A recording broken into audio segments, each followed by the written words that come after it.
The Alpha Sessions Live with Emma Joyce. I'm Emma and this is the Alpha Sessions and I'm here with Hattie Briggs. Hello. Hello. How's it going? I'm good. How are you? Yeah, good, thanks. Thanks so much for coming down. Not at all. Have you always been a musician? Oh, that's quite a difficult one. I mean, I've always sung, but I started writing songs when I was 17. Oh, right, okay, cool. So it kind of developed from there. But I've played instruments and stuff through school and done concerts and all that stuff. I used to be the most nervous performer though. Really? How did you get around that? I did a summer teaching at summer camp. Oh yeah. And Teaching in America. Music? No, I was actually, a bit of music, but mainly sport. Oh, okay. And you know how in American summer camp, like a Parent Trap or whatever, they have Is the it actually campfire. like that? And exactly like that. That's amazing. And they have the campfire and you sit around and people do performances and stuff. I would literally perform at pretty much every single campfire session to like 100 kids and adults. That was how you got over stage fright? That's how I got over stage fright, yeah. So you don't get stage fright anymore? No. So when you started writing songs when you were 17, was it a conscious thing? Were you like, okay, I'm going to sit down and write a song today? Or did it just flow naturally? It was kind of a cathartic thing, to be honest. It was quite a difficult time and the first one was kind of an accident. I wasn't I didn't really sit down and think, right, I'm a songwriter now and I'm going to write my first song. It just kind of happened, yeah. And at what point did you think, actually, this is quite good, I'm going to take it further? I think it became an obsession quite quickly. Okay. It's very addictive, kind of the feeling of completing a song and then, having something that you can perform. And so I think after I'd written my first sort of 3 or 4 songs, I was like, yeah, this is great. This is a and thing then when I started performing more and kind of getting more into gigging and things, which is when I was at uni, that's when I realised I wanted to do it full time. Awesome. You're doing this thing called 12 Months of Madness. Yes. Talk to us a bit about that. So I released an album last year and the year before, and I was kind of thinking, what can I do this year, 2017, that is going to be different, cheaper, sort of, take the pressure off a bit, but still be creative. Mm.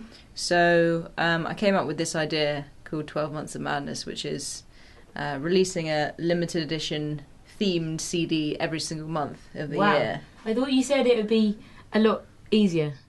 Yeah, well, maybe not easier. Like it's been pretty full on, but it's quite nice to be able to pick, a different theme each month, and then not have to be particularly perfectionist about it because it's only going out to 120 people in like CD form. It's not going out online anywhere. It's not. It's going out to sort of super fans, you know, and most of them have kind of signed up in advance. Most of them signed up at the beginning of the year.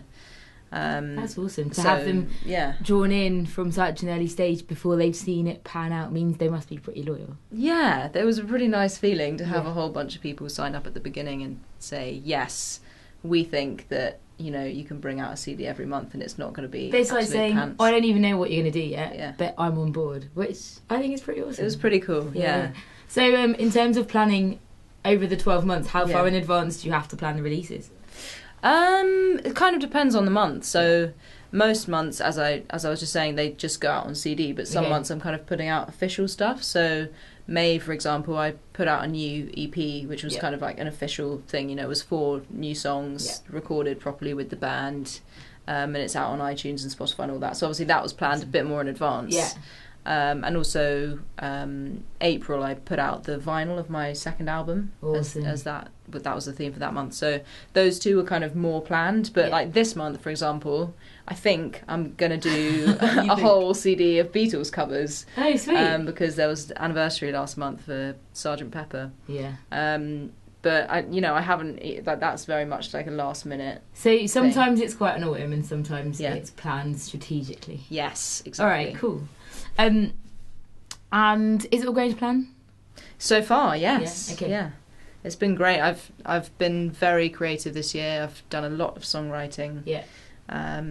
Learnt a lot about recording, about writing, about playing with the band. And is it a case of the more you release stuff, the more you learn what works for you and what doesn't in the studio?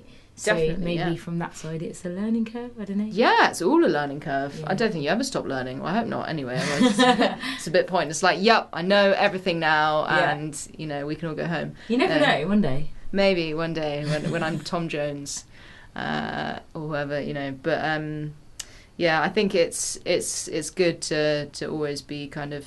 Well, you just need to know that you have stuff that you need to improve and work on and develop. And I really like advice, and I like to think that I'm good at taking advice. So I've had a lot of that this year, which has been great. Is it hard to, if you're writing songs about personal experiences, take that advice constructively? Because obviously, if 9 times out of 10 when you're writing stuff, it comes from somewhere that's quite raw or something that's happened or whatever. And if someone then comes along and says, right, I like the way you've done this, but I don't like the way you've done that or whatever, because it's come from such a raw place, is that sometimes quite hard to take? Sometimes, but if I do kind of feel like that at all, I tend to just tell myself that I'm being an idiot and just shut it off. Okay.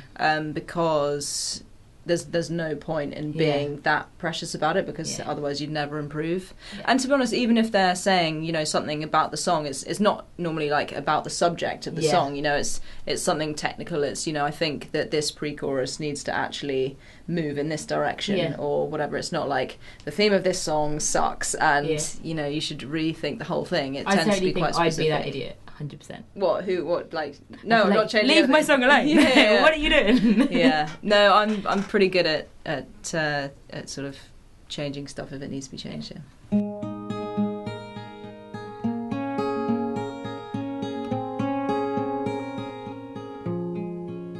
Promise me you'll wake up in the morning and turning on your side. You'll look at me and wait, then kiss me awake. And when I open my big brown eyes, I promise they'll greet you smiling. And in that space and time, though I'm half asleep, I'm whole inside. And I know that it's taken so long, but love's been a long time coming to call.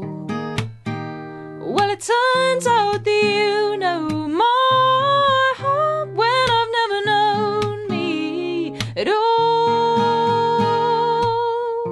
I hope's the start, and now I'm here. I'll leave my fears at your door.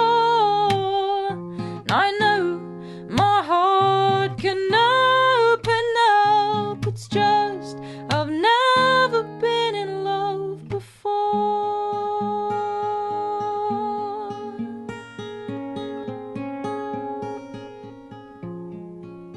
Be the sun and I can be a shelter.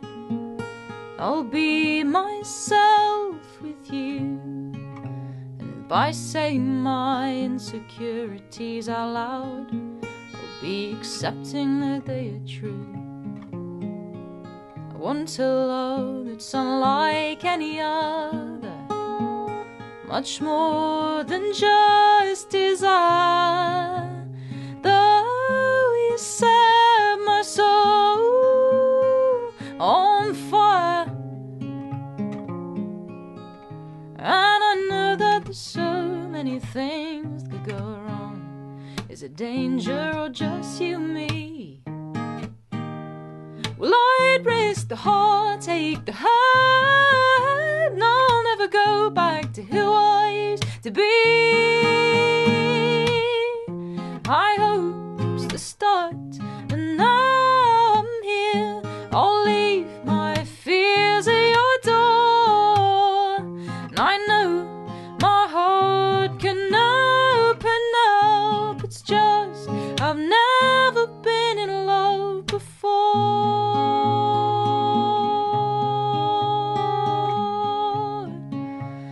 I've never been in love before.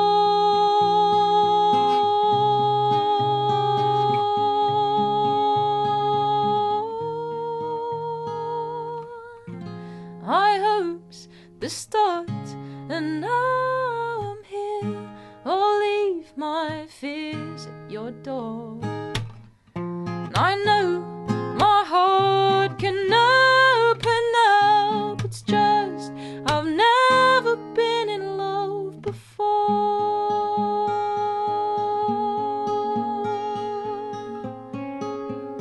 I've never been in love before.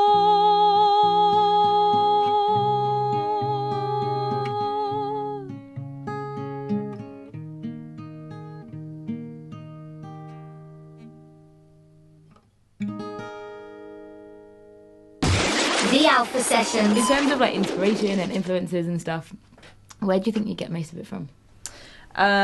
What, like who I'm listening to at the moment kind of thing? Yeah. This year I've been listening to a lot of Foy Vance, Jeff Buckley, Goldfrapp, and the Weepies. You a fan of the new Goldfrapp album? The new one I haven't really listened to, actually. Ooh. The one I've been listening to is the one with all the names, like the girls' names. Is there like Eula and... Oh, yeah. What's that one called? That Do you album remember? called? I can't remember, I'm but I not know the one you sure. mean. Anyway, that album I've been listening a lot to. So yeah, I've these people I've been listening to this year are kind of a bit different. Well, not that different, but they've definitely opened up some new doors. So that's been really cool. Do you feel like you take a little bit, because the people that you just named are quite different in terms of style, do you take a little bit from all of them and then merge it into Hattie Briggs style? Yeah, I think that's the songwriter's way, you know, you listen to somebody and then it goes through your filter and then it comes out the other side. It's like Adele is very influenced by Sia. Yeah. But Sia is very influenced by Jeff Buckley. Yeah. But that doesn't mean that Adele's necessarily influenced by Jeff Buckley directly, but she's, you know, it's gone through the Sia filter and then it's gone through the Adele filter, and it's kind of interesting how it turns out the other side. That's such a different but awesome way of looking at it, I think. I've never heard that before, but very cool. So in terms of checking out your website, I normally do a bit of digging before we interview Digging's good, yeah. And you are starting to do house gigs. Yeah. Talk to us a little bit about that. How does it work? How does a house gig work? Every house gig's pretty different, to be honest. But are you always looking for houses to do gigs? Yeah. I mean, if people contact me or I contact them or just put it out on social media or whatever, see if anybody, you know, is up for putting on a house gig. But I've done shows in people's living rooms, obviously, and big marquees in the garden. I did one recently in Swanage in an art gallery, which was like a house gig, but put on in somebody's art gallery. What makes the best house gig? Like, what are the prerequisites? What are the prerequisites? I guess the venue, having, like, you need whatever it is, it doesn't matter the size, but it needs to be full of people who are interested in music. Yeah. If they're, I mean, or even if they're not interested in music, just kind of interested in hearing something new. Yeah. But if it's, you know, 7 people in quite a big living room, it's not going to make a good gig, particularly. But which I have done, by the way, 7 people and a dog in a living room. What is it about dogs? Every artist I speak to have always said, yeah, I've played in front of just a dog. Yeah, it seems to be the way. And actually, I have a song which is about a dog, which I'm going to play today. And during when I was playing this house gig, and when I was playing this song about the dog walked in from the other room, sat down in front of me. Literally just sat there and looked at me for the whole song, and then when I finished it, he just got up and left. I reckon his ears are burning. He knew. Yeah, 100%. This dog. So yeah, I've played a house gig in a castle, in a living room with a massive grand piano. Surely that's a castle gig, not a house gig. True, probably true. It was like a house castle. It was kind of awesome. Yeah, that was pretty cool. And some people do it, you know, they do it regularly and they get in the public and they do it ticketed. And then some people just, you know, pay the fee themselves and invite all their friends and do it as a party. The one thing which tends to kind of be, you know, across the board for all house gigs is there's always so much food and especially so much cake. The hospitality is always ridiculous and you always just get massively overfed. Because like they're always having a party and they're always up for having a good time. So much food and drink. Sounds good to me. It's great. So if people want to host a house concert, what can they do? They just email me, really. hattiebriggsmusic@gmail.com. And there's also a whole page on my website about it, which kind of gives a few details and things. So in terms of other gigs that aren't house gigs, you're doing a lot of them at the moment. You're touring quite a lot. Yeah. Have they been any sort of super highlights in the last 6 months or so? I think the biggest would be playing at the Brooklyn Bowl in the O2. Oh wow! So that was in December, Yeah. and I was supporting a duo called Ward Thomas, I don't know. who are doing quite well at the moment. I think they had a #1 album Oh wow! a few months ago, like their second album. Anyway, they're sort of country Americana twin sisters duo, and yeah, I supported them at the Brooklyn Bowl, which was great. It was sort of 800 people odd. Sweet. Really good fun. So what do you do before a gig? To prepare, Yeah. well, this is assuming that Okay. I'm not actually like quite late to the gig and don't really have any time to prepare.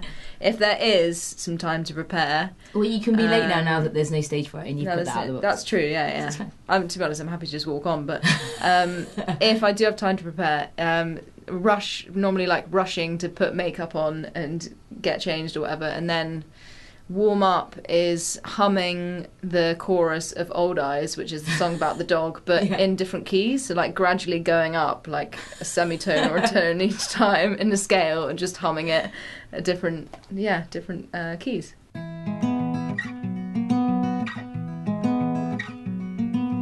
Old eyes, it's like staring into cloudy skies, and you're all worn. You lie so still when the day is gone.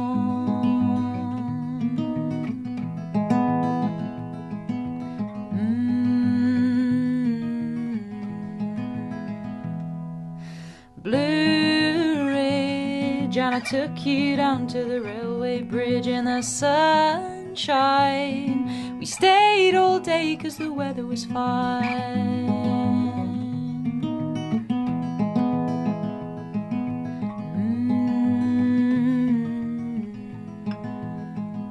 And you won't remember, friend, just don't take me for a stranger when your hours are gone. When I think of all those times we spent together, I'll picture you forever young.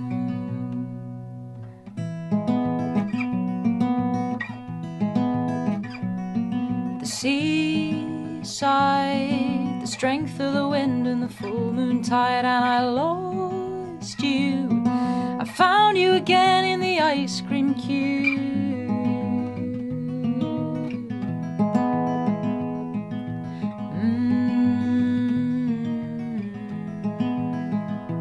You won't remember, friend, just don't take me for a stranger when your hours are gone. When I think of all those times we spent together, I'll picture you forever young. I'll picture you.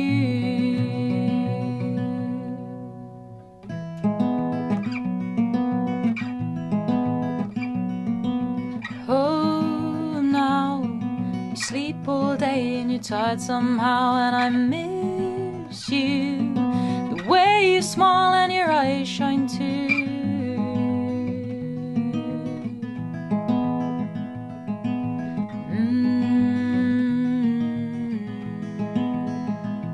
And you won't remember, friend, just don't take me for a stranger when your hours are gone.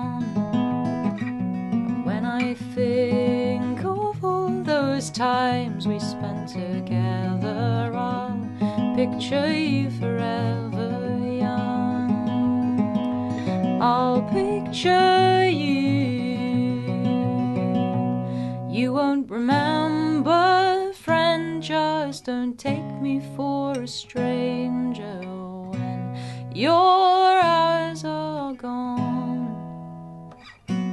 When I think of all those times we spent together, I'll picture you forever young. I'll picture you.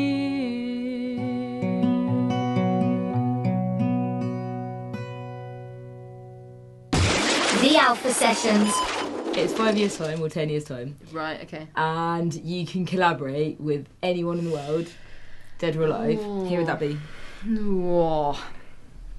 That's so difficult. So many people. James Taylor. Nice. Oh, yeah, James. The Weepies, yeah. And where would it be? Foy.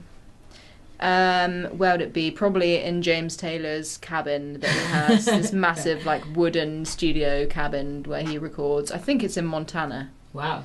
Yeah, I believe. You're talking like you've been there before. I've seen videos. All right, fair enough. It's intense. It's like the serious musical bubble. Okay, cool.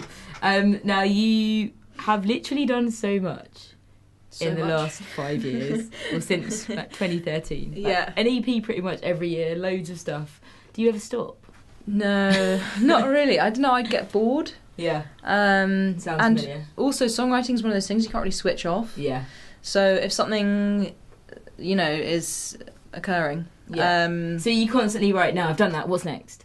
Sort of, yeah. If I'm sitting around, I'd get a bit edgy.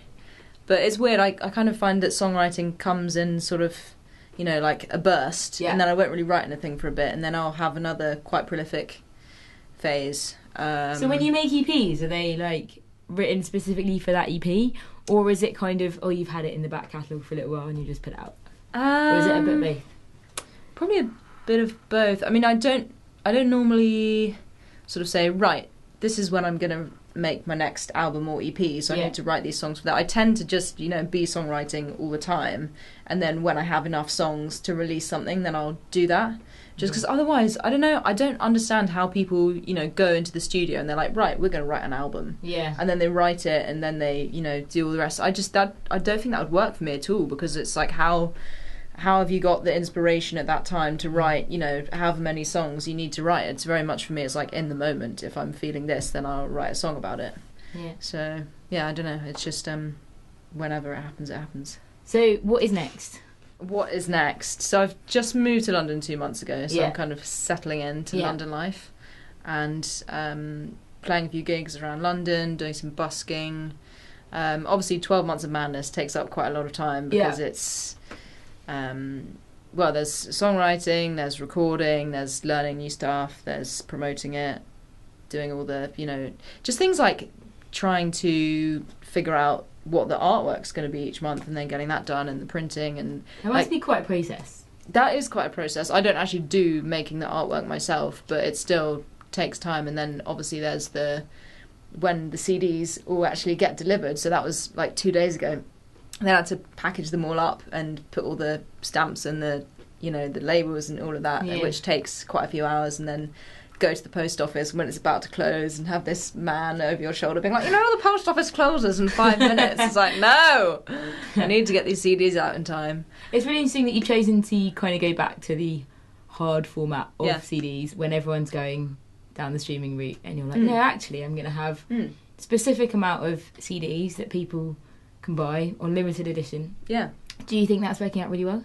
Definitely, yeah. It makes it special. Yeah. And the reason that I decided to do it was because the last couple of years I've put out a few sort of limited edition things, like runs of 100 or 50 or whatever for various like limited edition singles or whatever it's been, and every time I've done it, it's sold out so quickly, and people have absolutely loved it. There is still something to say about having that physical thing in your hand. I don't care what people say. I'm very much a fan of that as well. Especially if it's limited, and there's not many of them out there, and it's, I don't know, it's just something a bit special. If somebody is like a proper fan and they want to support your career, then that's 100%. The kind of stuff that they can really get behind and think, I'm actually doing something good here and really supporting. I think that's why Record Store Day every year does so well, for that reason, like because it's so limited and it's so special. Yeah, definitely. Well, we did, I think, 3 gigs this year on Record Store Day, and so good. Went all around. It was cool. Yeah, and you've obviously been nominated for the BBC Radio 2 award in 2014. Ages ago. Yeah, tell us a little bit about that. That's what kind of kick-started my career, I guess. Gave me some momentum. It's what gave me the sort of belief and the courage to go full time, to be honest. But when I was nominated, I was still at uni. Yeah. I was at the end of my first year, and I'd started gigging a bit and was songwriting quite a lot. How did you find out? So to apply, you just, so I heard about it I was listening to Radio 2 or whatever, and just heard something about it. I applied by, I think you just send in a song. But I mean, like, how did you find out that you were nominated? An email. Okay. I was in the car on the way back to uni, actually, and my mum was driving. I was just like, I'm down to the final 10 or whatever, and that was, that was, I'd kind of forgotten about it, because I think the application went in like 3 months before or whatever, so it was just a complete shock. But yeah, just having that kind of Radio 2 Young Folk Award nominee thing that you can put in an email or whatever, it just meant that people actually took you seriously straight away, so that really helped. Awesome. Well, if people want to find out more about you, where can they go? What can they do?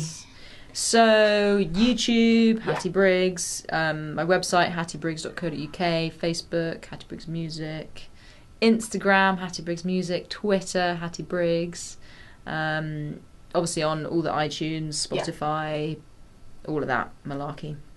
Everywhere. Thank you so much for coming in. Not at all. Thanks for having me.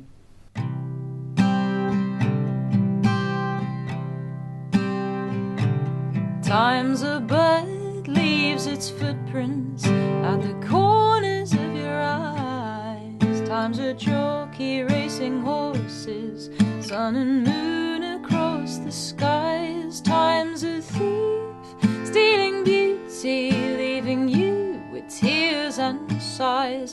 Don't go wasting time trying to catch him, 'cause time's a bird and time just flies.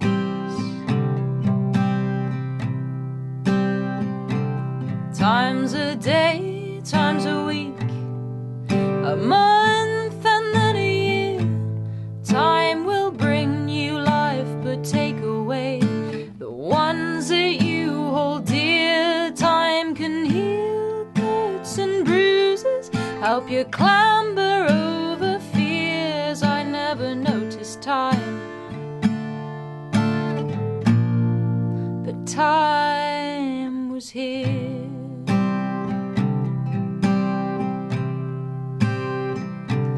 Time's no fool, but he'll make fools of us. You'll see time will laugh, so laugh along, 'cause time will always be one to love, one to hate, one to always disagree with. Am I making time? Is time making me?